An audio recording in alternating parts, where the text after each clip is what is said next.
ओम नमः सिद्धेभ्यः। ओम नमः सिद्धेभ्यः।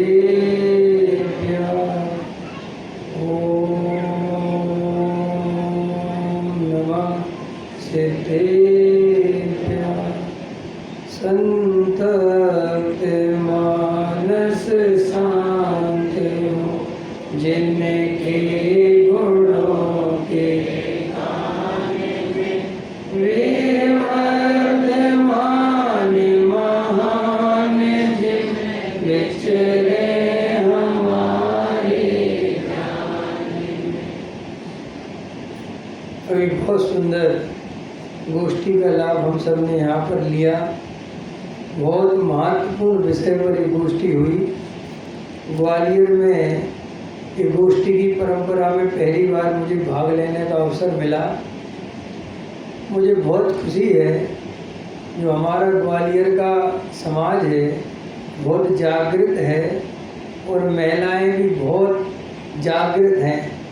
आप लोगों के वीडियो ग्रुप वगैरह पर आते रहते हैं, हम दिल्ली में बराबर देखते रहते हैं कि आज ये गोष्ठी हुई, आज ये वक्ता बोले, और महिलाएं भी बराबर प्रतिभागी बनती हैं और अपना वक्तव्य देती हैं।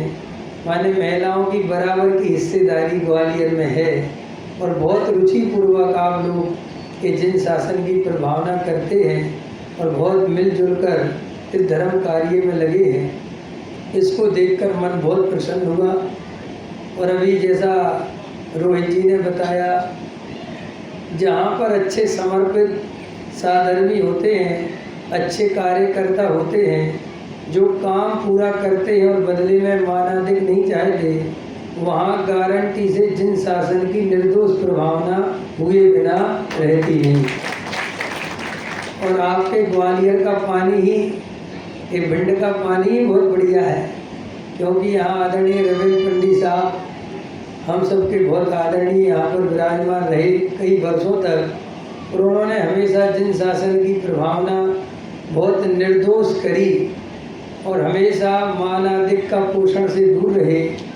मंच माला माइक का उन्हें मकार बताए, 3 मकार वर्तमान के, मंच, माला और माइक। उनकी बहुत सारी बातें जब इस जगह पर आती हैं तो याद आती है। और उसी शैली में आप लोगों की यहाँ पर ये जो गोष्ठियाँ चल रही हैं और कई सालों से चल रही हैं जैसा मुझे बताया। और एक प्रश्नोत्तर अभी मैंने 2 आपने किया है विमोचन, वो भी मैंने सरसरी नज़र डाली तो कितना मार्मिक आपने प्रश्नोत्तर बना रखे हैं। मैंने वो पूरा स्वाध्याय शास्त्र का करे बिना भर ही नहीं सकता, एक गारंटी से। और अभी जैसा बताया एक भाई साहब का उदाहरण दिया कि उनने प्रश्नोत्तर के माध्यम से मोक्ष मार्ग प्रकाशक उनने पढ़ा, समझा। वास्तव में पंचम काल में, वर्तमान काल में यदि जीव ने मोक्ष मार्ग प्रकाशक नहीं पढ़ा तो उसने अपना पूरा जीवन व्यर्थ में खो दिया। मोक्ष मार्ग प्रकाशक एक ऐसा ग्रंथ है जिसको पढ़े बिना, जिसको समझे बिना वर्तमान काल में अपनी भूल निकालना बहुत मुश्किल है। इसलिए ये जो भी मोक्ष मार्ग प्रकाशक पर हमारी गोष्ठी हुई और हम सब ने सुनी, बहुत ही मार्मिक थी। सब ने अपने अपने विषय रखे। अब चूंकि मैं गोष्ठी का अध्यक्ष भी हूँ और मेरा प्रवचन भी है, तो अपन दोनों का सुमेल बिठाते हुए बात करेंगे कि वो गोष्ठी की भी बात आ जाए और विषय भी कुछ आ जाए तो अच्छा रहेगा। देखिए, लव्य गोष्ठी वगैरह होती है और इसमें जब सब तरह के विषय आते हैं तो कुछ बातें विरोधाभास लिए हुए होती हैं और हम लोग श्रोता जो है वो विरोधाभास में परेशान होता रहता है। जैसा वो तो पैसा कह रहे थे, अब यहाँ ये कह रहे, अब वो वहाँ कह रहे, और वो अपनी अपेक्षाएँ लगा के करते हैं, लेकिन परेशानियाँ बहुत होती हैं। वास्तव में ये जो हमारी परेशानी है उसका कारण क्या है? साहब ये छल ग्रहण कर लेता है, कभी व्यवहाराभास, कभी निश्चयाभास, कभी योग्याभास, और ये सब चर्चाएं, जब वृत्ताधिक की चर्चा आती है तो इन सब का जो विरोधाभास है उसका जो रजत जी ने बताया वो बहुत बढ़िया बात बताई कि सबसे बड़ा विरोधाभास का कारण है अज्ञान। सबसे प्रबल कारण है। एक तो जो श्रोता है वो प्रॉपर स्वाध्याय नहीं करते, रोज की सभाओं में नहीं बैठते, नियमित स्वाध्याय करे बिना किसी का अज्ञान दूर हो ही नहीं सकता। आपने यूट्यूब पर कभी किसी का प्रवचन सुन लिया, आपने कोई भी ग्रंथ कहीं से भी उठा के पढ़ लिया, कभी प्रथमान योग की कहानी पढ़ ली, कभी थोड़ा बहुत करणान योग पढ़ लिया, कभी द्रव्यान योग पढ़ लिया, कभी कुछ क्रिया चरणान योग पाल लिया, तो अपन ऐसे में क्या है, भ्रमित रहते जीवन भर। और अब पंडित विद्वान आते हैं। देखो भाई, जैसे अब रजित जी ने बोला, मैं किसी की बात निषेध नहीं कर रहा, मैं सब समाधान कर रहा हूँ जो मन में तुम्हारे प्रवेश, इसलिए कोई अपने ऊपर नहीं ले, क्योंकि ऐसा लग सकता है कि साहब ये हमारी बात वो क्या कहते हैं उसको काट रहा। मैं किसी की बात नहीं काट रहा भाई, मैं तो आपको और हमारी सबकी जो प्रॉब्लम है उसका गहराई से आपको एक समझाना चाहता हूँ कि ये प्रॉब्लम है क्या, उसका आधार क्या है। तो जैसे सबसे बड़ी प्रॉब्लम जो है वो अज्ञानता है। अब दूसरी प्रॉब्लम क्या है, जैसे रजित जी ने कहा कि साहब जैसे श्रोता बैठे हों उनमें जो भूल हो, जैसे जो वैद्य जी जैसी बीमारी हो वैसा इलाज बताते हैं, जैसा श्रोता हो वैसा उपदेश देना चाहिए। कमलेश जी भाई साहब, मैं अध्यक्ष नहीं हूँ भाई साहब, ये तो मैं बच्चा हूँ। कमलेश जी भाई साहब हमारे बहुत बड़े विद्वान हैं, सुनील जी भाई साहब वगैरह सबका बड़प्पन है तो मुझे अध्यक्ष बना दिया। मैं तो बहुत छोटा हूँ और मैं ये कहना चाहता था भूल गया। वो कमलेश जी का चेहरा देख के आए, हमारे बहुत सीनियर विद्वान है भैया, समझ में आया। ये तो क्या होता है कि गांव का जो भी जोगला, इसलिए थोड़ा भाव से बुला के थोड़ा करना पड़ता है। आगे इन लोगों का बहुत स्वाध्याय, हमारा तो इतना स्वाध्याय भी ज़्यादा नहीं है, हम तो छोटी मोटी बात बताते हैं। गहरे अध्ययन करने वाली चर्चाएं भी आपने सुनी। तो देखो प्रॉब्लम क्या होती है कि वो अज्ञान है एक प्रबल, कि श्रोता का प्रॉपर स्वाध्याय नहीं है। दूसरी प्रॉब्लम क्या है कि वो श्रोता क्या अपेक्षा लेके बैठा है, उसका कितना स्वाध्याय है, ये वक्ता को पता ही नहीं चलता भाई। या तो वो स्वाध्याय में रोज आवे, अब जैसे मैं दिल्ली में रोज प्रवचन करता हूँ तो वहाँ के श्रोताओं का मुझे टेस्ट पता है। अब यहाँ मैं आपके यहाँ आया, अब मेरी सभा में इतने सारे लोग हैं, मुझे क्या पता कौन क्या है, कहाँ से पढ़ के आया, क्या पढ़ के नहीं आया, मुझे क्या पता। अब मैं तो अपने हिसाब से बोलूँगा, अब भाई साहब वो अपने हिसाब से समझेगा। अब वो क्या समझेगा उसके लिए वो जिम्मेदार, मैंने जो बोला मैं उसके लिए जिम्मेदार। समझ में आएगा। तो एक तो जो हमारी ये सिस्टम है, उस सिस्टम में श्रोता की और वक्ता की एक दूरी है। और दूसरी बात, श्रोता इतनी हिम्मत करता नहीं कि वो वक्ता से जाके एकांत में अपने प्रश्न पूछे, अपने मन की दुविधाएं शंकाएं पूछे। क्यों? उसको इतनी आत्म कल्याण की पड़ी ही नहीं। प्रॉब्लम समझ में आएगी नहीं भाई। जैसे अपन डॉक्टर के पास गए और अपन ने 2 दिन की दवाई खाई, आराम नहीं लगा, तो क्या करोगे? संकोच करोगे, रहन तो दो, खाते रहो जो ठीक है, ऐसा कोई नहीं करता। वहाँ वो डॉक्टर के पास जाएगा और कहेगा साहब मुझे नहीं आपकी दवाई लग रही, अथवा डॉक्टर ने कहा कि जाओ ये मेडिकल से दवाई ले लो, तो भी वापस जाता है कि डॉक्टर साहब मुझे मेडिकल वाले पे भरोसा नहीं है, आप बताओ कैसे कैसे लेना है। तो वहाँ पर चूंकि रोग मिटाने की पक्की श्रद्धा है, समझ में आया। और यहाँ रोग मिटाने की कोई श्रद्धा तो है नहीं, क्योंकि ये रोग लगता ही नहीं। ये तो हम तुम्हें कह के बीमार बताते हैं, तुम तो अपने को स्वस्थ समझते।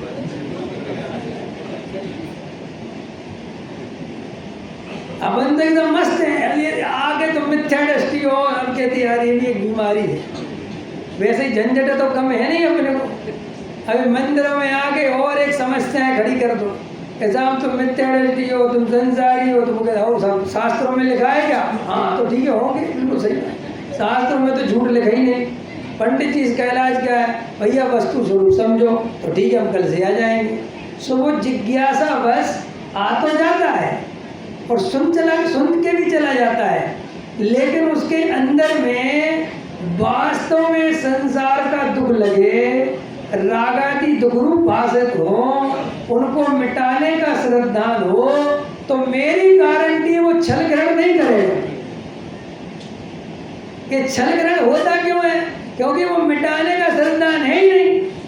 और यहाँ मुंडे मुंडे क्या है वो रजित कि अनेक पंडित खड़े हो जाते हैं, सो उसका मनोरंजन होने लगता है।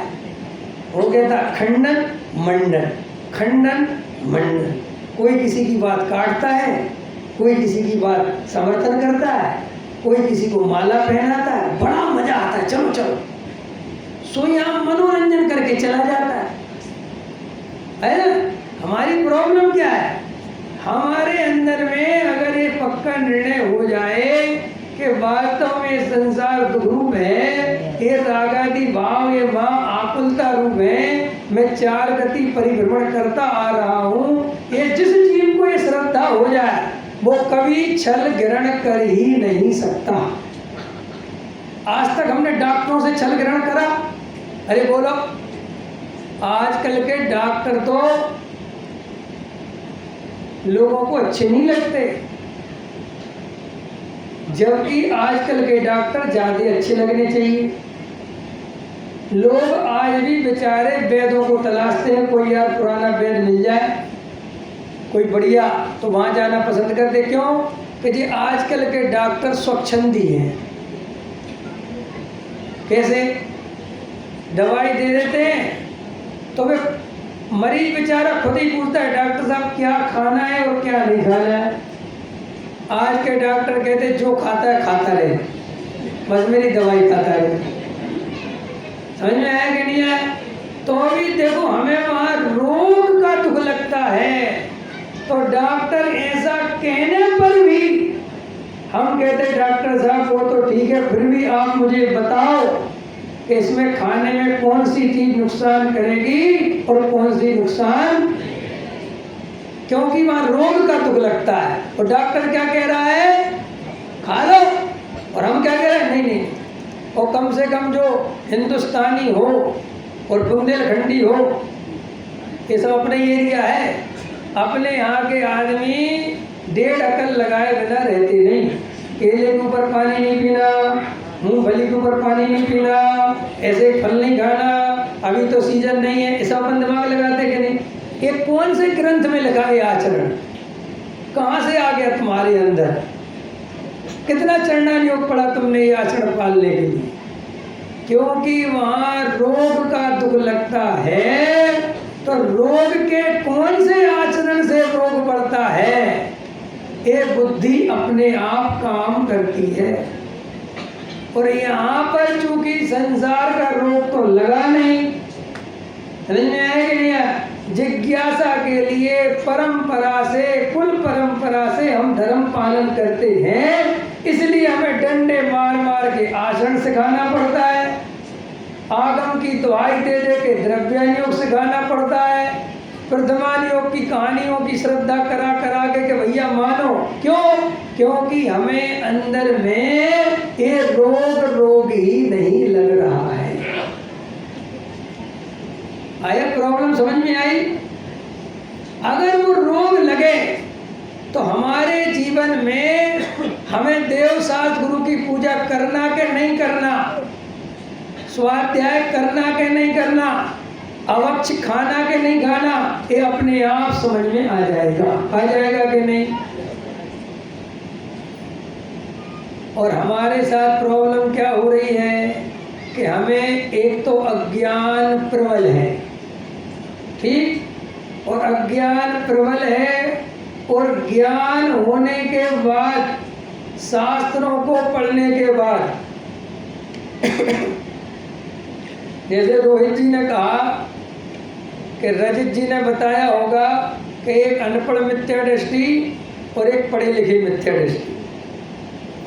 अनपढ़ मिथ्या दृष्टि तो समझ में आता है ये पढ़ा लिखा मिथ्या दृष्टि क्यों रह जाता है? भाई पढ़ लिख गया, स्वाध्याय कर लिया, शास्त्र पढ़ लिए, तब ये जीव मिथ्या दृष्टि क्यों रह जाता है? बोलो बोलो सब। क्योंकि अभी भी संसार दुख रूप भाषित है,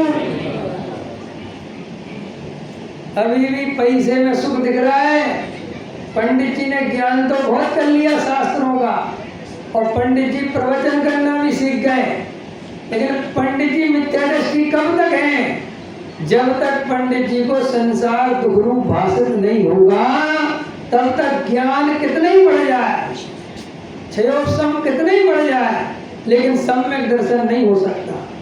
क्योंकि सम्यक दर्शन होने का कारण क्या है? कि जब जीव को संसार दुख रूप भाषित हो, तो हमारे पास शास्त्र ज्ञान भी आ जाता है, हम स्वाध्याय करना भी सीख लेते हैं, हम सारी विवक्षाएं भी समझ लेते हैं। और यहाँ तक नहीं कह रहा मैं, अपने कुल परंपरा के अनुसार देखा देखी जीवों की रक्षा के भाव से हम आचरण भी बहुत पालते हैं, ऐसा नहीं है। फिर भी हम मिथ्या दृष्टि क्यों रहते हैं? क्योंकि अंदर में संसार की अवस्था दुख भाषित। तुम्हें ऐसे आदमी मिल जाएंगे जो पानी तो छना हुआ पीते हैं, खूब क्रिया पालते हैं, लेकिन अंदर में से पर द्रव्य में सुख बुद्धि पड़ी हुई है। रुपए पैसे का लालच बिल्कुल कम नहीं हुआ, परिग्रह जोड़ने की इच्छा बिल्कुल कम नहीं हुई। पकड़ में आ रही? थोड़ी बात समझ में आ रही? तो एक तो अज्ञान प्रबल कारण, दूसरा संसार में हमें दुख नहीं लगता। अगर दुख भाषित हो तो हम उपाय करें। अब और सुनो, अज्ञान के और भेद करो कि वस्तु स्वरूप समझते समझते भी जो वस्तु स्वरूप में समझने का तरीका है, वो तरीका ऐसा है कि अगर जरा सी भी असावधानी रखे तो शास्त्रों को पढ़ता रहे, द्रव्यलिंगी साधु बन जाए, तो भी मिथ्या दृष्टि रहे। अब क्यों रहे मिथ्या दृष्टि साहब? बोलो, अब क्यों रहे सुशील जी? अब तो उसने हमारी आचरण की शिकायत थी ना कि साहब शास्त्र तो पढ़ लिए लेकिन आचरण का ठिकाना नहीं है। तो द्रव्यलिंगी मुनि का आचरण है कि नहीं? अरे बोलो हाँ। कसाय की मंदता है कि नहीं? शास्त्रों का ज्ञान है कि नहीं? पूरा प्रॉपर शास्त्र पढ़े हुए हैं। कोई विषय कसाय का राग है क्या? कोई संसार में पंचेंद्री भोगने का भाव है क्या? तो फिर वो चीज मिथ्या दृष्टि क्यों है? साहब इतना सब होने पर भी वो अंदर में कर्ता कर्म की भूल रह गई। तो ये मोक्ष मार्ग कठिन क्यों है? कि इसलिए नहीं है कि तुम रात में पानी पी लेते हो इसलिए तुम्हारा सम्यक दर्शन होगा, या छोड़ दोगे तो हो जाएगा। समझ में आया कि नहीं आया? वो अंदर में जो अभिप्राय की भूल है वो वहां तक जीव पहुंच नहीं पाता। क्योंकि रीता जी वहां तक पहुंचने के पहले जितने बैरियर पार करने हैं वो तुम कर ही नहीं पाते और बहुत पूरा हो जाता। नहीं समझ में आया? क्योंकि तुम्हें निश्चय का पक्ष आया, थोड़ा बहुत इधर से व्यवहार की फुरफुरी चल गई, सो फिर से मट गए। अब व्यवहार का पक्ष आया सो निश्चय की फुरफुरी चल गई। भाई साहब दुनिया में एक तरफा होना बहुत आसान है, मध्य में रहना बहुत कठिन है। मध्यस्थ रहना, समझ में आया? निरपेक्ष रहना बहुत, या तो हमसे तुम क्रिया पलवाई दो या छुड़वा दो। जे बात दिमाग खराब मत करो कि पालो भी और एक और ही है। हमारी समस्या समझ में आ गई? हम तुम्हें हे बताएं तो छोड़ने का डर लगता है, और करने की प्रेरणा दे तो तुम्हारी उसमें उपादेय बुद्धि हो जाए सो मिथ्यात्व का डर लगता है। तो पंडित जी करे क्या? फांसी लगा लें।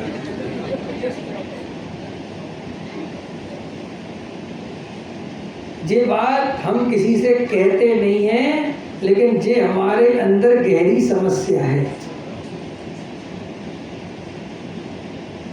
और फिर हम इसका राजनीतिकरण करते रहते हैं, माने इनमें समन्वय बैठाते रहते हैं। तो समन्वय शास्त्रों में तो बैठा लेते हो, लेकिन वो श्रद्धा में समन्वय नहीं बैठ पाता। देखो, किसी चीज का खंडन करना भी आसान है और मंडन करना भी आसान है। तर्क को वेश्या के समान कहा है। किसको कहा है? इसके लिए कहानी सुनाऊं, कच्ची नहीं सच्ची। तुमने डॉक्टर सर हरि सिंह गौर का नाम सुना? सुना है कि नहीं सुना? किस किसने सुना? हाथ उठाओ ना, फिर उनका परिचय दें हम तुम्हें। डॉक्टर सर हरि सिंह गौर जो सागर में यूनिवर्सिटी है, विश्वविद्यालय है, उसको बनाने वाले डॉक्टर सर हरि सिंह गौर थे, जो लंदन यूनिवर्सिटी में पढ़े हुए हैं, जिन्होंने इतने गरीब थे कि सड़क की लाइट के नीचे बैठ बैठ कर पढ़ाई करी और वो वहाँ से बैरिस्टर बने, बहुत बड़े वकील। तो वो इतने बड़े तार्किक आदमी थे कि जो केस उन्होंने अपने हाथ में लिया वो केस कभी हार नहीं सकते थे।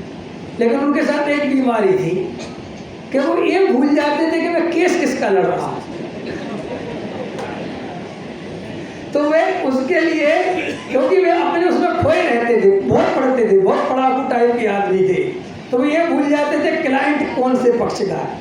तो उनने एक अपना पीए रख रखा था, तो वो उनको बराबर जब वे पहुँचते थे अदालत में, तो वहाँ बराबर वो पूरा नाम लिख के वो आदमी की पहचान के इसकी तरफ से बोलना है तुम्हें, तो उनको एकदम क्लियर रहता था। एक बार क्या हुआ कि वो कोर्ट में चले गए, लेकिन पीए बीमार पड़ गया और वो आया नहीं, और इनने तो साहब चालू कर दी अपनी वकालत। तो जिसके पक्ष के वकील थे सारी दलीलें उसके विरोध में दे दी। अब वो तो पकड़ के बैठ गया, जो क्लाइंट है कि तो मरवा देगा, और अब तो मुझे कोई बचा ही नहीं सकता, क्योंकि वो इतने तार्किक आदमी थे, ऐसी दलीलें देते थे कि हर आदमी कहता था। और जज भी देख रहा, क्योंकि जज को भी पता था कि यार ये कर क्या रहे। अब लेकिन वो तो जब बोले तो बोलते ही है, वो वही था, वो तो सिद्ध करके धर दिया उसने कि यही अपराधी है। अब वो पीए बेचारा बुखार में था और उसे याद आया कि अरे भाई साहब वो भूल जाते हैं क्लाइंट, और वहाँ तो चालू हो गया हो, ऐसा ना हो सब गड़बड़ हो जाए, उल्टा कर दें। तो वो भाग के आया और आते ही साथ उनके कान में फुसफुसाया कि महाराज, अब एकदम से अब तो गड़बड़ तो हुई, अब गड़बड़ को क्या संभाला है। तो फिर बोले, जज साहब अभी तक मैंने जो आपके सामने दलीलें रखी, वो जो हमारा सामने वाला वकील रखता वो मैंने रखी।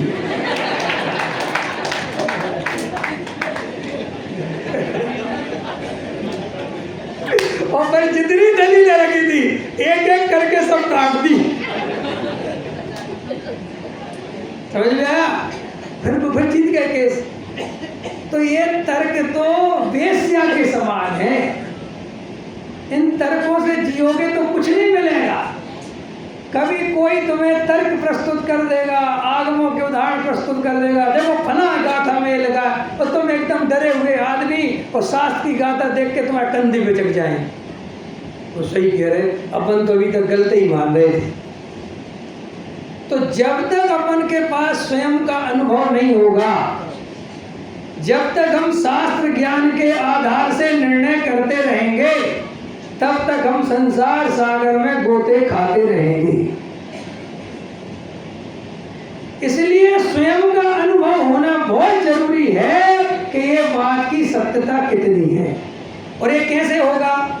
जब आपको अपनी बीमारी भाषित होती है तो अपने आप ही जीव को उपाय समझ में आता है। हमारी जिज्ञासाएं कमजोर हैं, हम धर्म के नाम पर मनोरंजन करते हैं। मनोरंजन माने ये सुन लिया, वो सुन लिया, इनका तर्क उनका तर्क, और आज ये भी बहुत अच्छा बताया, उनने भी अच्छा बताया, और घर जाके सब भूल भाल जाती है। पर अगले दिन फिर कहानी चालू होती है। आप देखो, डॉक्टर कितने धीरे से बोलता है और कितना कम बोलता है, फिर भी आज तक मरीज दवाई नहीं भूला। नोटिस करी भाई साहब? तो कैसे बोलता है, सुबह ये दोपहर में लेगा तो शाम को लेगा, ठीक है दूध ले लेगा, हो गया हो गया, गजब। और आज तक ना कोई लाना भूला, अनपढ़ से अनपढ़, लाल पत्ता, पीला पत्ता, नीला पत्ता, वो अपने हिसाब से याद कर लेता है। जिसको ABCD पढ़ना नहीं आता, काला अक्षर भेद जरावर, वो लाल पत्ता, पीला पत्ता, नीला पत्ता कह के काम चला लेता है, क्योंकि उसे अपना प्रयोजन भाषित होता है। हमें अपना प्रयोजन भाषित ही नहीं होता। भीड़ का मोक्ष नहीं होता, भीड़ में से जो जाग जाता है उसका मोक्ष होता है। ये तो ऐसे ही चलेगा समाज, ये सिस्टम ऐसे ही चलेगा। हम सब आपको बुलाएंगे कि आओ आओ हम गोष्ठी कर रहे हैं, लेकिन याद रखो इसमें जो बहुत गहरी जिज्ञासा के साथ, आत्म कल्याण की भावना के साथ इस तत्व को समझेगा, सुनेगा, एकांत में तत्व विचार करेगा, जिसकी सच्ची आत्म कल्याण की भावना होगी, वो जीव सम्यक दर्शन प्राप्त करेगा। इसलिए आप अगर पूरी समाज को मोक्ष पहुंचाना चाहते हो तो खुद का मोक्ष रह जाएगा। ये तो व्यवस्था है। ये क्या है? जैसे स्कूल खोला, स्कूल में सब विद्यार्थी पढ़ने आते हैं, लेकिन पढ़ाने वाला टीचर जानता है ये सबरे कलेक्टर बनने वाले सब अपनी योग्यता के अनुसार ही बनेंगे। ठीक है, क्लियर हो गया। अब दूसरी समस्या इसमें लिख रखी है मैंने, हमें कभी कभी ठीक है पेन की तो जरूरत है। देखो एक समस्या क्या आई थी, चरणानुयोग और द्रव्यानुयोग। कमलेश जी का जो विषय था वो तो बहुत, उनने उसका बताया था सब अनुयोग के साथ कैसे कैसे प्रथमानुयोग को कहानी वाला सब बताया। अभी थोड़ा विजय जी का विषय आता चरणानुयोग और द्रव्यानुयोग। इसमें हमेशा बहुत बड़ी गलती होती है अध्यात्म समझने में, और वो चरणानुयोग की बात हो गई। देखो भाई, अध्यात्म की जो दृष्टि है, अध्यात्म का जो कथन है, वो पूरा का पूरा कथन श्रद्धा की अपेक्षा है। वो ना तो प्रवृत्ति की अपेक्षा है, ना परिणामों की अपेक्षा है, वो केवल और केवल अभिप्राय की अपेक्षा है।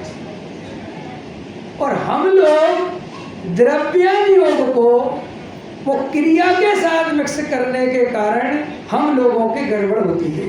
जैसे कि साहब आत्मा तो सदा काल शुद्ध है, वो राग का कर्ता भोक्ता है ही नहीं, शुभ अशुभ भाव का स्वरूप आत्मा में है ही नहीं, जड़ की क्रिया जड़ में होती है, आत्मा जड़ की क्रिया कर ही नहीं सकता। ये बात श्रद्धा की अपेक्षा है, स्वभाव की अपेक्षा है, और इस बात को ऐसा ही कहना पड़ेगा, तभी वो बात में वजन आएगा। एक बात बताओ, दो तीन भाई हो किसी के, तो जिस भाई की शादी हो घर में उसके गीत गाए जाएंगे कि दोनों भाइयों के साथ में गाए जाएंगे? बोलो भाई साहब, जब शादी होती है तभी असली मजा आता है आदमी को, ना उसके पहले ना बाद में। क्योंकि उस समय जिस जीजा के रोज पैर छूते हैं वो भी जूते पहनाता है, इतनी दादागिरी चलती। जीजा भी बेचारा जो है जूते के बंद बांध रहा होता है दूल्हे राजा के, और दूल्हे राजा को बिल्कुल ऐसा बैठाया जाता है जैसे कहीं के महाराजा हो। सब छोटे भाई की इतनी इज्जत, और बड़ा भाई बेचारा जो है वहाँ भोजन व्यवस्था संभाल रहा है। घोर कलयुग आ गया भाई साहब, घोर कलयुग नहीं आया, ये शादी करने का तरीका यही है। अगर छोटे भाई की शादी में बड़े भाई की शादी के गीत गाएंगे तो छोटे भाई की शादी नहीं हो सकती। लड़की देखने आएंगे, लड़का देखने आएंगे तो उसी के बारे में, साहब आपका ये लड़का क्या करता है, कि साहब इसकी क्यों पूछते हो, बराबर वाले की पूछो ना। हम अपनी लड़की जब इसको दे रहे तो बराबर वाले से हमें क्या लेना देना। ऐसे ही जिस अनुयोग में जो बात चलती है, वो जिस अपेक्षा चलती है, तब पूरा वजन उसी पर दिया जाता है, तभी उस अनुयोग की सार्थकता है। अगर साथ में दूसरा मिलाया जाए तो फिर उसमें वो वजन नहीं आता। जो उभयाभासी मिथ्या दृष्टि क्या है?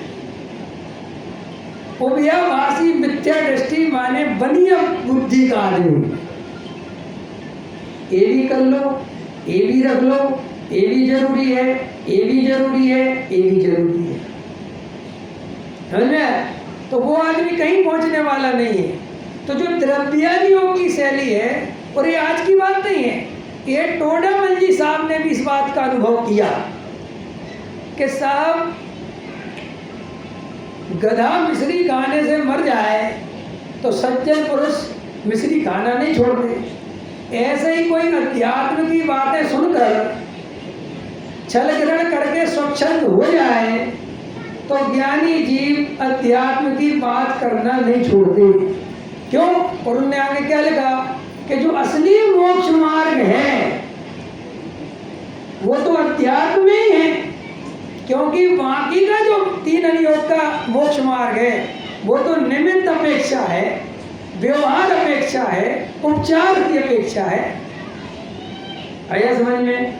पकड़ में आ रही बात? तो उन्होंने फिर और नीचे कहा कि साहब वो आदमी कम से कम दया दान पूजा भक्ति पालता था और आपका अध्यात्म सुन के उसने छोड़ दिया, तो साहब वो तो उसकी कुगति हो जाएगी। तो क्या लिखा पंडित जी? क्या लिखा? पहले से मिथ्या दृष्टि था। हाँ, क्या भैया वो तो पहले ही मिथ्या दृष्टि था। सो बोल ये दया दान पूजा भक्ति करके स्वर्ग चला भी जाता, सो क्या हो गया? अब नरकाशी हो जाएगी, स्वर्गासी सही नहीं हो नरकाशी। और सच्ची बात पूछो तो ये हमारे दिमाग में कितना मिथ्यात्व है कि स्वर्ग नरक की अपेक्षा अच्छा है। ये बात क्यों तुम्हारे मन में है बताओ? देखो खतरनाक सुनना है तो सुनो।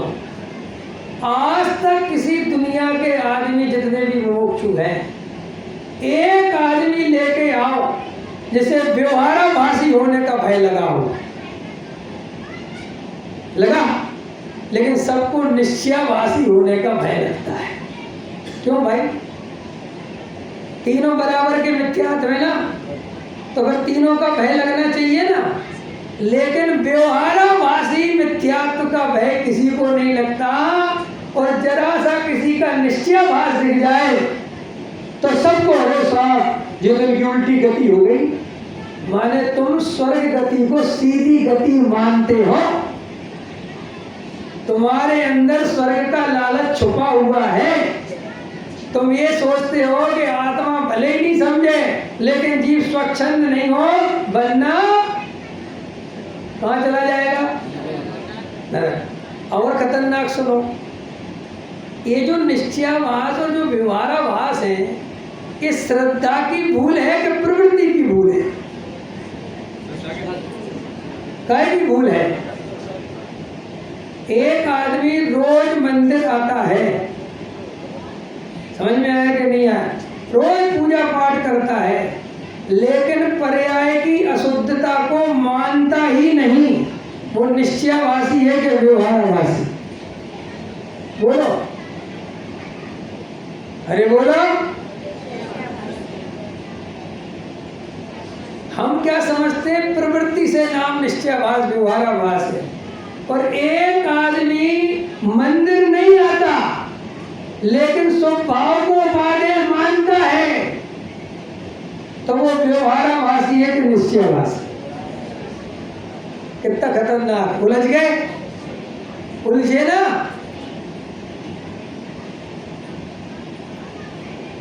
उलझे ज्ञानचंद जी, कुछ क्या सुलझे? भाई साहब, ये सब बातें जब तक अपन अंदर से गहराई से नहीं समझेंगे, कभी निश्चयाभास, कभी व्यवहाराभास, कभी उभयाभास, ये घूमते रहेंगे। ये टोडामल जी साहब ने बहुत गहराई से ये बात निकाली। और खतरनाक बताऊं, और सुनो, टोडामल जी दुनिया के सबसे बैलेंसिंग पंडित जी हैं, मानते हो कि नहीं? अरे हाँ या ना? उनसे ज्यादा बैलेंसिंग पंडित जी खोजना दुनिया में मुश्किल है। क्यों? कि जब वे उभयाभास लिखते हैं, नहीं नीचे से चलो, जब वो निश्चयाभास लिखते हैं तो ऐसा लगता है टोडामल जी पक्के व्यवहाराभासी हैं। और जब टोडामल जी व्यवहाराभासी लिखते हैं तो ऐसा लगता है पंडित पक्के जी निश्चयभासी। और जब वे उभयाभासी लिखते हैं तब लगता है पंडित जी पक्के जो है उभयाभासी है। भाई साहब समझ में नहीं आ रहे, इतना बैलेंस। जब वो व्यवहारवाद की बात करते हैं और व्यवहाराभास की बखियां उखेड़ते हैं तो ऐसी उखेड़ते हैं कि व्यवहाराभास वाला दिखाई न दे। और जब वो निश्चयाभास की बोलते हैं तो निश्चय एक क्लियर हो गया। चारों अनियोग टोडामल जी ने दोष पद्धति निराकरण किया, कितना गजब किया। अब वे टोडामल जी क्या लिखते हैं अब देखो, मैं भी समझा रहा हूं एक बार, देखो क्या कहते हैं। देखो तत्व विचार की महिमा,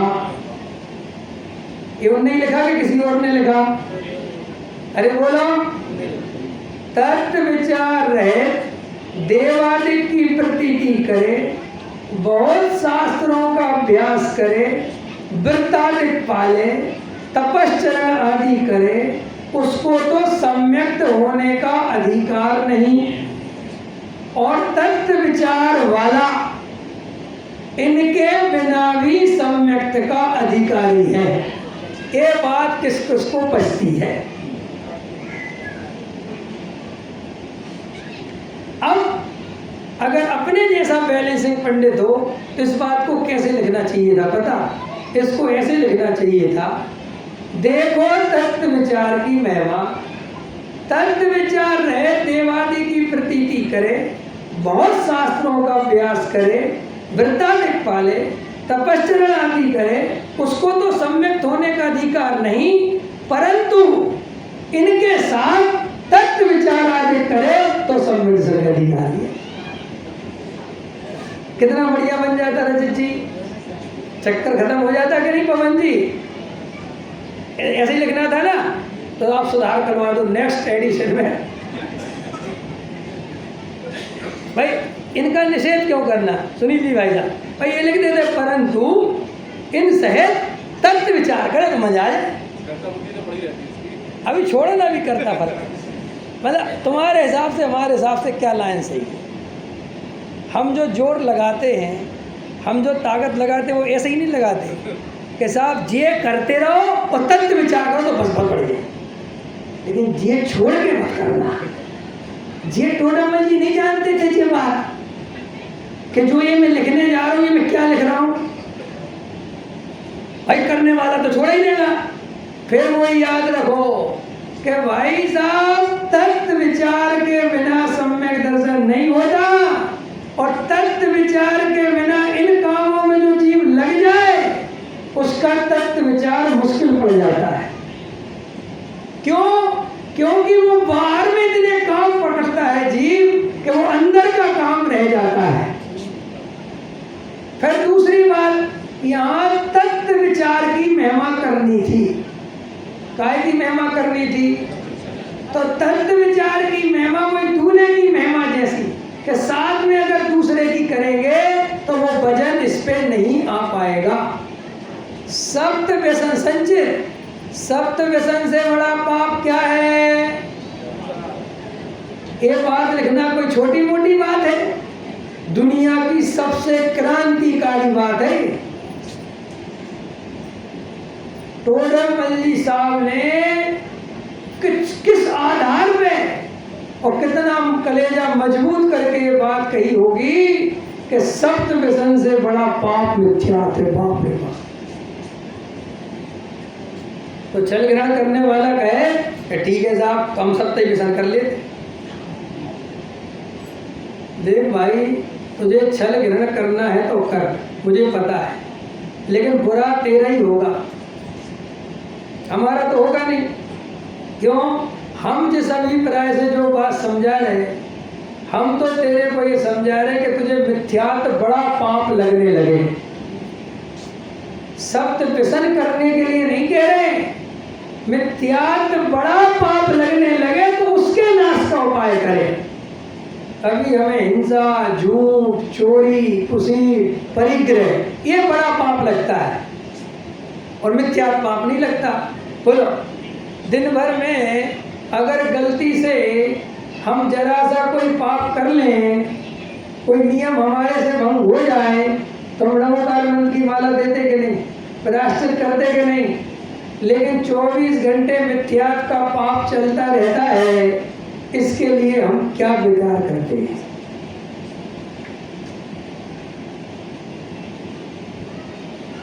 भाई साहब, मिथ्यात्व का नाश केवल और केवल जो जीव इसे संसार दुखरूप भाषित होगा और जो एकांत में बैठ के तत्व विचार करेगा, आत्मा की सच्ची रुचि रखेगा, वेद ज्ञान करेगा, तत्व निर्णय करेगा, उसको ही सम्यक दर्शन होगा। और जो जीव व्यवहार के नाम पर बाहर में ही लगा रहेगा और तत्व विचार आदि के लिए समय नहीं निकालेगा, समाज की चिंता, संजोगों की चिंता, मंदिर की चिंता, इसकी चिंता, उसकी चिंता, इसी में लगा रहेगा, तो हम उसका कुछ नहीं कर सकते। क्योंकि मैंने बताया, भीड़ का मोक्ष नहीं होता। यहाँ आप लोगों में से जो जीव गहरे तत्व अभ्यास में उतरेगा, उसको ही सम्यक दर्शन होगा। एक सब हम कल पूजा करते थे, आज छोड़ दी, फिर किसी के कहने से कल करने लगे, हम कल साहब ये छोड़ दिया था, फिर नहीं है। ये तो भाई साहब बहुत बाहर की बात है, अंदर की बात है। बताओ कि तुम तत्व विचार में उपयोग लगाते हो कि नहीं? आया समझ में कि नहीं? क्लियर हुआ? अब और आचरण संबंधी और चर्चा शुरू। जैसे गुण स्थानों का ज्ञान अपने को प्रॉपर नहीं है, ये बहुत बड़ी समस्या है। अब गुण स्थान का ज्ञान नहीं है और तुम हर स्वाध्याय करने वाले को उसका आचरण 5वें गुण स्थान जैसा चाहते हो। अभी बड़ी समस्या है। जब उसका गुण स्थान पहला है तो तुम उससे आचरण 5वें वाले की कैसे उम्मीद करते हो? बोलो। और अपन करते हैं कि नहीं? जैसे अब एक उदाहरण दिया कि साहब वो रात में दूध पी रहा और वो कह रहा कि साहब आत्मा तो दूध पीता ही नहीं। समझ में आया कि नहीं आया? आपको इतना नहीं पता? भाई साहब, वो दूध पीने वाला जो रात में पी के दूध कह रहा कि आत्मा, दूध पीना या नहीं पीने का प्रश्न नहीं है। आप रात में दूध पीते उसलिए मिथ्या दृष्टि हुई, ये नहीं है। आप दोष को दोष नहीं मानते, उस दोष को उपादेय मानते हो, इसलिए मिथ्या दृष्टि। अगर दूध पीने से कोई मिथ्या दृष्टि हो जाए तो फिर भरत जी युद्ध लड़ते समय सम्यक दृष्टि नहीं रह सकती, क्योंकि युद्ध में जितनी हिंसा होगी वो दूध पीने में नहीं होगी। मैं मंदिर प्रक्षाल करने नहीं जाता, ये मेरा प्रमाद है, मेरा आलस है, मेरा दोष है। लेकिन कोई ये कहे कि पंडित जी भैया आप पूजा में क्यों नहीं आते, और मैं क्या रखा इन जड़ की क्रियाओं में? मैं गारंटी से मिथ्या दृष्टि हूं। तुम जाते हो नहीं जाते प्रश्न ये नहीं है, ये तुम्हारा दोष है, ये तुम्हारा प्रमाद है, ये तुम्हारा चारित्र मोह है। लेकिन भरत जी से भी कोई कहता है कि तुम 6 खंड के बीच में रहते हो और अपने अपने आप को सम्यक दृष्टि कहते हो, शर्म नहीं आती? तो वो कहते बिल्कुल सही कह रहे हो, शर्म तो बहुत आती। वो ये नहीं कहते एक तरफ दूसरी तरफ का करता धरता है। ये अगर जवाब दे, दोष को दोष नहीं माने, जड़ की क्रिया कह कह के उसका मजाक बनाए, तो वो तो किसी काम का ही नहीं है। लेकिन साहब ऐसा तो बहुत सारे पंडित विद्वान और गुरुदेव श्री भी जड़ की क्रिया कहते हैं। भाई साहब वो व्यवहाराभासी को वो डांट पिलाने के लिए, वो जड़ की क्रिया में जो धर्म बुद्धि बैठ गई है, जो कर्तव्य बुद्धि बैठ गई है, उसको छुड़ाने के लिए वैसी भाषा बोली जाती है। माँ अपने बेटे को कैसे डांटती है, तेरा कुछ नहीं हो सकता, तू गधे ही चलाएगा, देखना, कहती कि नहीं? लेकिन हृदय में कभी भी वो ऐसा भाव रख सकती है कि मेरा बेटा, अरे बोलो हाँ या ना? कभी नहीं रख सकती। कितने ही माँ कुछ कहे, अंदर में उसके हृदय में तो यही रहता है कि वीर बनेगा बेटा, महावीर बनेगा बेटा। तो सब ऐसा क्यों डांटती है? उसकी वर्तमान परिणति को देखकर उसे क्रोध आता है कि तू क्या कर रहा है। ऐसे ही ज्ञानी जन जब ये दयादान पूजा भक्ति में धर्म नहीं है, तो अज्ञानी समझता है कि जो दयादान पूजा भक्ति का निषेध करते हैं। अरे भाई, दयादान पूजा भक्ति का निषेध नहीं कर रहे, तेरी जो दयादान पूजा भक्ति में धर्म बुद्धि है उसका निषेध करते हैं, जो कर्तव्य बुद्धि है उसका निषेध करते हैं। समझ में आया? अब ऐसे छल ग्रहण करने वाले मिल जाते हैं, समझ में आया? तो भाई साहब उसका कुछ है। अब देखो एक चर्चा के साहब व्यवहार में जागता है, व्यवहार में सोता है, ये बात मिली। तो व्यवहार में सोना मतलब क्या और निश्चय में जागना मतलब क्या? व्यवहार में उपादेय बुद्धि, इसका नाम सोना, और निश्चय में उपादेय बुद्धि, इसका नाम जागना। और व्यवहार में उपादेय बुद्धि माने व्यवहार में जागना, वो क्रिया की बात ही नहीं है, क्योंकि कोई क्रिया का नाम व्यवहार है ही नहीं। ये निश्चय और व्यवहार क्या चीज है? ये तो आचार्य कहते भाई साहब, यहाँ प्रकरण सम्यक दर्शन का है। देखो आप लोगों में से यहाँ वृत्ताधिक अंगीकार करने के लिए कौन कौन आया है? जल्दी बताओ। अरे बोलो, आया है कोई वृत्ताधिक अंगीकार करने? कि तत्व समझ नहीं आया? बोलो जल्दी। क्योंकि इतनी तो समझ आप में भी है कि वृत्ताधिक के अंगीकार असंयमियों के पास नहीं किए जाते। अगर वृत्ताधिक अंगीकार करने तो उसके लिए तो त्यागी, वृत्ति, ब्रह्मचारी, संत साधुओं के पास जाया जाता है। तो फिर यहाँ क्यों आए? यहाँ तो मिथ्यात्व का नाश कैसे हो, हम सम्यक दृष्टि कैसे हो, इसके लिए आए। पकड़ में आ रही बात? अरे बोलो हाँ या ना? तो भाई साहब जिस काम के लिए आए तुम्हें वो बात समझाए कि जो काम अभी तुम कर ही नहीं सकते वो समझाए। बोलो। रजित जी बोल रहे थे कि साहब वो वृत्ताधिक अंगीकार पहले करता है, समझ में आया कि नहीं आया? और वो आत्मा तीन कसाय चौकड़ी का अभाव बाद में होता है। लेकिन उनने एक बात बढ़िया बोल दी जिससे वो सारी बात ठीक है कि सम्यक दर्शन से, सम्यक दर्शन के बिना वृत्ताधिक अंगीकार होते ही नहीं। और जो सम्यक दर्शन के बिना करना चाहे, समझ में आया, तो उसके व्यवहाराभास हुए बिना रहता नहीं। तो साहब अपन क्या करें? कोई वृत्ताधिक करें कि नहीं करें? भाई साहब अपने जीवन में चौथे प्रस्थान के योग जितना संयम अपन पाल सकें पालना चाहिए। आया समझ में? जितनी अपनी शक्ति सामर्थ्य हो सहजता से पहले उसे पालना ही चाहिए, उसका निषेध नहीं, लेकिन प्रतिज्ञा पूर्वक वृत्ताधिक अंगीकार करना, उसके लिए तो पहले में पहले सम्यक दर्शन चाहिए और भोगों से उदासीनता चाहिए। कहीं का ईंट कहीं का रोड़ा और भानुमति ने उनवा जोड़ा। सो ऐसा जिनशासन नहीं है। टोडरमल जी सामने लिखा है कि ऊपर का वस्त्र तो क्या लिखा रजित जी, ऊपर का वस्त्र तो बढ़िया नया पहन ले और नीचे का जो पजामा है वो फटा पुराना पहन ले, तो वो आदमी सुंदर लगेगा कि पागल लगेगा?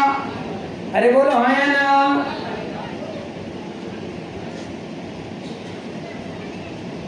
या तो वस्त्र दोनों ही नए हो या फिर दोनों पुराने हो।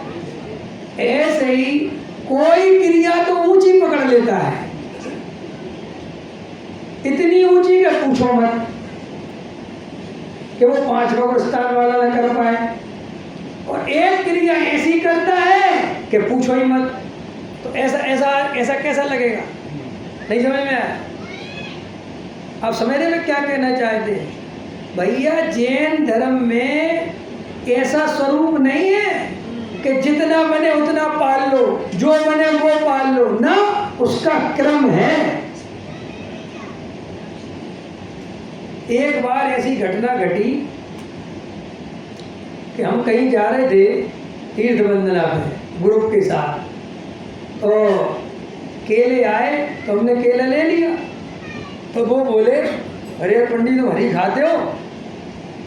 हमने कहा हम तो हरी खाते हैं। बोले मैं तो हरी नहीं खाता, आज अष्टमी है। अच्छी बात, बहुत अच्छी, बढ़िया बात। इतने में साहब बस आके बढ़ी और बाजार की कचौड़ी आई, सुबह बिना हरी चटनी के लिए आए। और हमने उनसे कहा कि क्या कर रहे हैं? इसमें हरी कहीं नहीं है। अब उसके लिए व्रत पालना सच्चा है कि पागलपन है?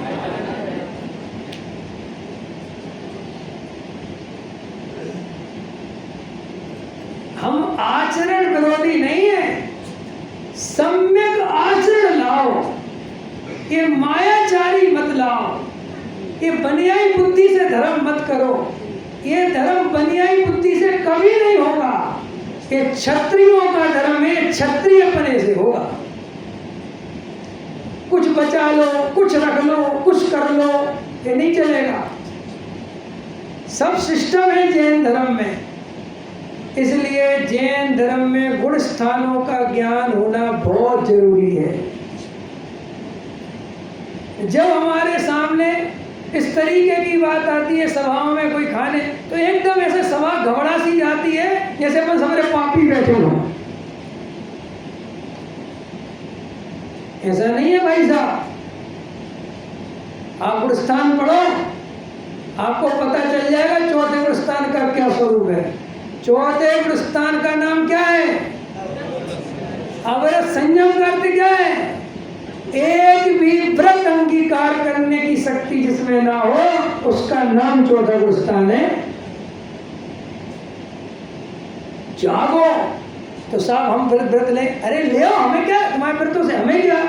लेकिन वो सही विधि से लोगे तो काम बनेगा ना। अनंत बार जैसा जीवन गया, अनंत बार मुनि बन के ये जीवन भी चला जाएगा।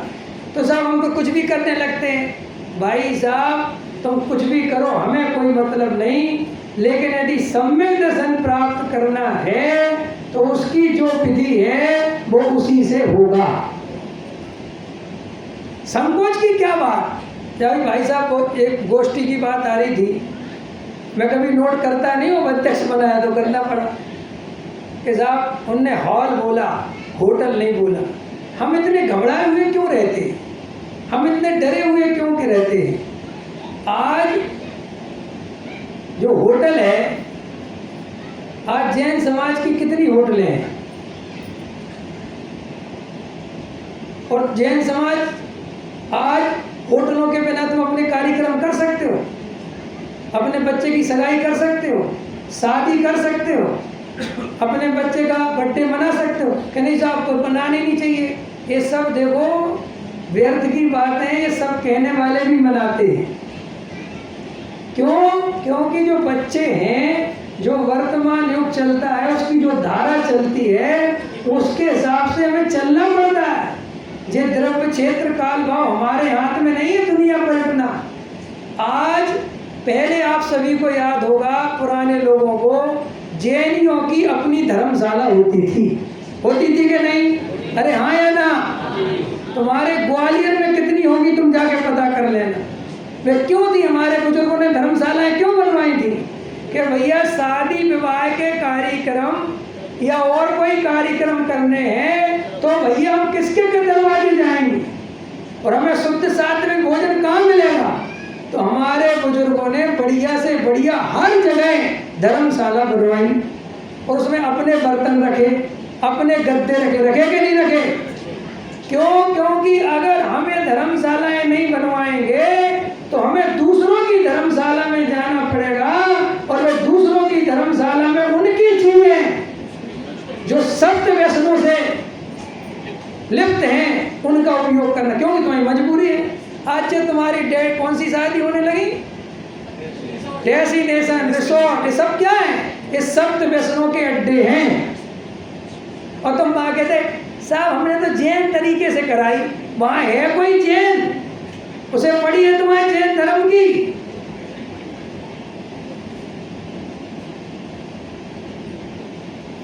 लेकिन हमें निंदा करने में, किसी की टांग खींचने में बहुत मजा आता है, लेकिन उसको व्यापक रूप से देखोगे तो उसकी उपयोगिता कितनी है। आज अपने पास कम से कम एक जैन समाज का अगर कोई होटल है तो अपन अपने कार्यक्रम कम से कम इतनी उम्मीद तो कर सकते हैं कि अगर उनको बोलेंगे कि हमारा छने हुए पानी में बनाना तो छने हुए पानी में बन जाएगा। और अवक्ष में कम से कम आज के समय में नॉन वेज, आपको पता है हमारे एक मित्र हैं वो शुद्ध सात्विक भोजन वाले, हमारे बहुत परम मित्र, वो कहते विवेक जी, वो फॉरेन वगैरह घूमते रहते हैं, वो कहते इतनी गंदगी है कि जीना मुश्किल है। अगर ये गुजराती नहीं होते तो भाई साहब हमारे बच्चे विदेश नहीं जा सकते थे। एक गुजरातियों ने जाके जो वहां पर जैन फूड का चलन चालू किया और एक गुजरात में चौवियार हाउस खोले, तो भाई साहब वो जैन संस्कृति बिना आलू प्याज वाली सुरक्षित है। वरना ये हालत है कि आज हमारे उत्तर भारत के शहरों में घूम आओ, तुम्हें बिना आलू के कोई चीज मिल जाए तो तुम कल्पना नहीं कर सकते। भाई साहब हर आदमी को तुम मुनि नहीं बना सकते, हर आदमी को तुम पंचम स्थान में नहीं ले जा सकते, हर आदमी को ब्रह्मचारी नहीं बना सकते, हर लड़की को धर्मात्मा नहीं बना सकते। इसी समाज में रहना है। अगर हम केले के समोसे की व्यवस्था करेंगे तो आलू का समोसा अपने आप छूट जाएगा, और तुम केले के समोसे की व्यवस्था करोगे नहीं और आलू के डंडे के पीछे पड़ोगे तो वो छुप छुप के खाएगा, क्योंकि उसका तो खाने का राग है, वो कहां से छुड़वा दोगे? तो वो बताते हैं कि होटलों पे जाओ और वहां कहो कि साहब शुद्ध वेज मिलेगा। अरे साहब हमारे यहाँ तो शुद्ध ही होता है, कभी हम तो कुछ नहीं, बोलो साहब। तो वो कहते हमेशा जाके उल्टा पूछना। क्या पूछना? कि नॉन वेज मिलेगा? तो कहेगा साहब अंदर चलो चुपचाप। ये है तुम्हारे वेज और नॉन वेज रेस्टोरेंटों की हालत, और आज हम इससे दुनिया बचा नहीं सकते। ये मैं तुम्हें आचरण के संबंध में बोल रहा हूँ कि भाई साहब खुल के अपने जीवन में अपने बच्चों को आज विदेश भेजना सब चाहते हैं, लेकिन हमारे नोएडा में वो खुली तुम्हारी क्या बोलती IIT और गुड़गांव में मेरे पास इतने फ़ोन आते हैं वास्तव में इतना दुख होता है कि बेचारी माँ ने, मम्मी पापा ने बच्चों को पाठशाला भेजा, संस्कार दिलवाए, उनके सारे जमीन छुड़वाए, रात्रि भोजन छुड़वाया, और बेचारा जब बच्चा वो बड़ा हुआ उसकी नौकरी कहीं कहीं विदेश में नोएडा फोएडा एक वहाँ गुड़गांव वगैरह में लगी, मेरे आंखों देखी बात है कि वो बेचारा बच्चा मजबूरी में आलू खाने लगा। क्यों? कि भाई साहब वहां कोई बेचारे को देने ही वाला नहीं भोजन। अब सब आप कहो खुद बना के खा ले, भैया इतनी अंदर में श्रद्धा सबकी नहीं होती, इतना मजबूत हर कोई नहीं होता। तो मैंने अभी नोएडा में कहा कि हम जैनियों पे इतना पैसा है, अरे कम से कम एक दो जगह ऐसी खोलो वहाँ IIT जहाँ चलते हैं कि वहाँ जैन भोजन तो मिले।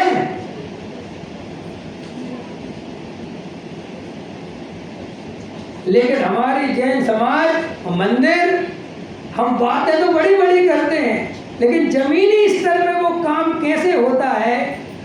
आज ये बड़ी बड़ी यूनिवर्सिटियाँ खुली हुई हैं और ये हमारे बच्चे इंजीनियरिंग करने जाते हैं, वहाँ पर MBBS करने जाते हैं, तो हमारे जैनियों के कॉलेज ही नहीं, और हमारे करोड़ों के अरबों के मंदिर हैं लेकिन कॉलेज नहीं है। मेरा उज्जैन का बच्चा, मेरा पढ़ाया हुआ बेचारा, वो कौन सी देहरादून कौन सी यूनिवर्सिटी में उसका वो था इंजीनियरिंग करने, तो मेरे पास फोन आया, रोने लगा फोन पे, कह रहा भैया मुझे ये इतनी बढ़िया कॉलेज मिली लेकिन यहाँ पूरे में नॉन वेज है हॉस्टल के अंदर, और मैंने इतनी एप्लीकेशन लिख के दी कि भैया मैं तो यहाँ, मेरा बड़ी मुश्किल से तो नंबर लगा और मुझे जैन खाना, तो बोले यहाँ नहीं मिलेगा, निकलो यहाँ से।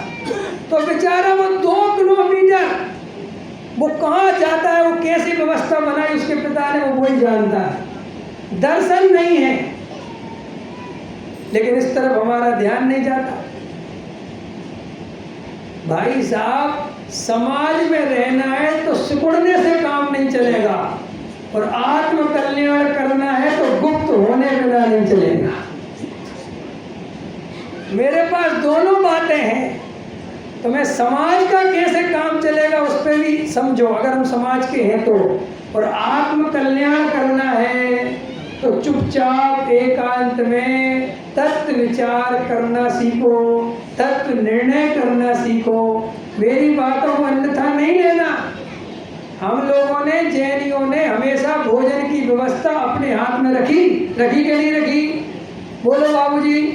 पुराने जितने भी खाने पीने के स्टोर जैनियों के होते थे, क्योंकि जैनी ये कहते थे कि अगर अपने नहीं करेंगे ये काम तो ये अन्नमति करेंगे। समझ में आया ना? अजैन करेंगे और उनके पास कोई विवेक। ये कहना बहुत आसान होता है, 100 कसाई 1 हलवाई, समझ में आया? लेकिन हलवाई के बिना चलती किसी की नहीं, चलती है। और अगर तुम्हारे हलवाई जैनी नहीं होंगे और अजैनी होंगे तो क्या होगा तुम्हारा? तो मैं क्यों बोल रहा हूं कि आचरण संबंधी अगर अपन समाज से आचरण की उम्मीद करते हैं तो समाज को आचरण पालने का प्लेटफॉर्म भी देना जरूरी है। अगर आप चाहते हो कि आपके बच्चे बाजार में नहीं खाएं तो आपको घर में बनाकर शुद्ध सात्विक बढ़िया से बढ़िया भोजन देना पड़ेगा। और माता जी कहे मेरे से तो नहीं बनता, मैं तो तुझे अरहर की दाल और रोटी दे सकती हूँ, और वो कह रहा कि मुझे पकौड़ी खानी, और तुम कह रहे हम तो नहीं बनाएंगे, तो भाई साहब उसकी तो जीभ लपलप आएगी, वो तो जाएगा। फिर आप कहोगे हमारे जैनों का क्या हो गया है, कहाँ इनके संस्कार चले गए। अरे भाई अपने आप को देखो। आज अगर हमारे इंजीनियर कॉलेज होते, आज हमारे MBBS कॉलेज होते, तुझे अदर कास्ट मैरिज नहीं होती। इन सबके पीछे कारण क्या है? तुम्हारा एक जैन बच्चा और वहाँ 1000 अजैन बच्चे, वो बेचारा अपने आप को संभाले तो संभाले कैसे? आज हमारे डॉक्टर हुकुमचंद भारल साहब एक टोडर स्मारक खोल गए, समझ में आया? तो हजारों शास्त्री निकाल गए, तो तुम्हें बढ़िया दमाद मिलेगा नहीं है? अच्छे दमाद मिले नहीं भिंड ग्वालियर में रहने वालों को, और हम होते ही नहीं तो कहां से मिलते तुम्हें?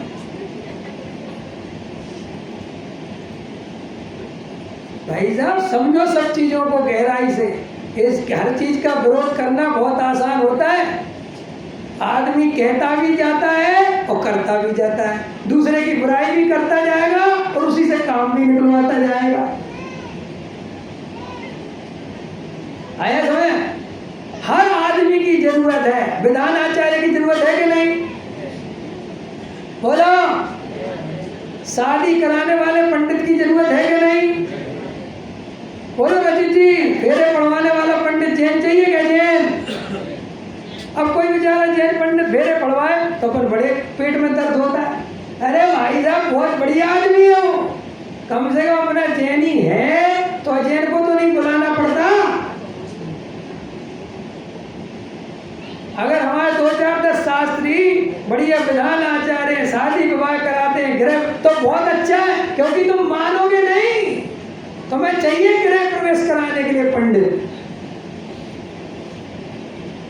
एक अन्यथा नहीं लेना मेरी बात। मैं सिर्फ एक समाज की तरफ से तुमने यहाँ बुलाया, सब समाज वाले बैठे, इसलिए मैं बात कह रहा हूँ। मैंने शुरुआत में तुम्हें सब बात कर ली, अब इस पे बता रहा हूँ कि भैया बहुत गहराई से वस्तु स्वरूप समझना। ये बच्चों का खेल नहीं है।